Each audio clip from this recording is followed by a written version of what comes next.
যাদবপুর বিশ্ববিদ্যালয় কর্তৃপক্ষের নিষেধাজ্ঞাকে কার্যত বুড়ো আঙুল দেখিয়ে যাদবপুর বিশ্ববিদ্যালয়ে এই প্রথম রামনবমীর পুজো হলো। ঠিক সেই জায়গায় হলো যেখানে প্রযুক্তি ভবন ৩ নম্বর গেটের ভেতরে, এবং যেখানে এই আজাদ কাশ্মীর গ্রাফিতি নিয়ে দেশজোড়া বিতর্ক তৈরি হয়েছিল।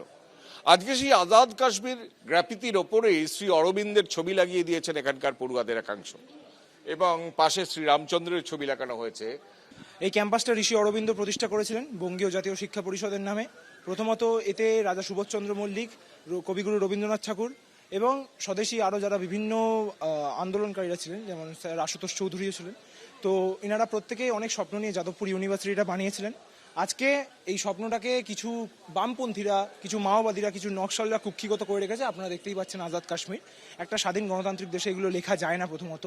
দ্বিতীয়ত হচ্ছে পুলিশ বারংবার অথরিটিকে এর বিরুদ্ধে ব্যবস্থা নিতে বললেও অথরিটি কোনো রকম কিছু ব্যবস্থা নেয় না, এবং এর বিরুদ্ধে কেস হওয়ার পরেও তার আগে অবধি এটাকে কেউ মোছেনি। এই মেসেজটা দেওয়া হলো যে যাদবপুরে কোনো রকম বিচ্ছিন্নতাবাদী স্লোগান মেনে নেওয়া হবে না, এবং যাদবপুর যেহেতু একটি গণতান্ত্রিক মুক্তাঞ্চল, তাই যাদবপুরে যেমন ইফতার হয়, সরস্বতী পুজো হয়, দুর্গাপুজো এবং নানা বিবিধ পুজো হয়, রাম নবমীও হবে।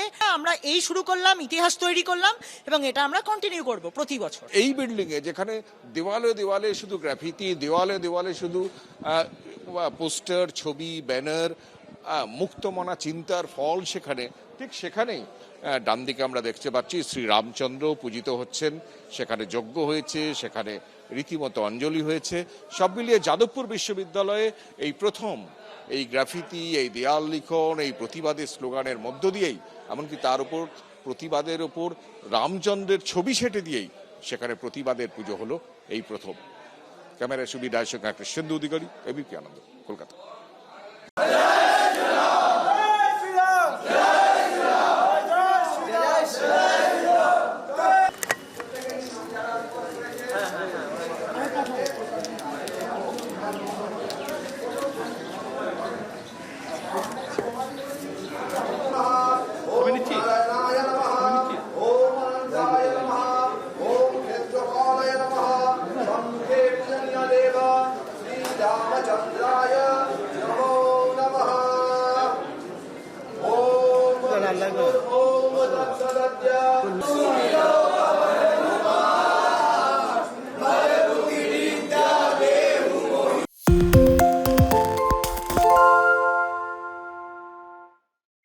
সত্য অন্তহীন, সত্যের খোঁজও তাই, সত্য সন্ধানে তাই আমরা অক্লান্ত, অকুতভয়। এবিপি আনন্দ নতুন ভাবনার প্রতীক, যা মনে মুক্ত, তথ্যে যুক্ত এবং যাবতীয় সীমানার বাঁধন থেকে মুক্ত।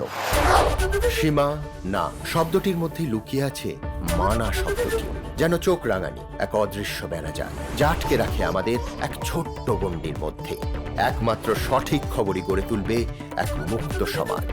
সেই জগৎ গড়ার লক্ষ্যে কোনো সীমানার ঠুকুটি আমরা মানব না। এবিপি আনন্দ এগিয়ে থাকে, এগিয়ে রাখে।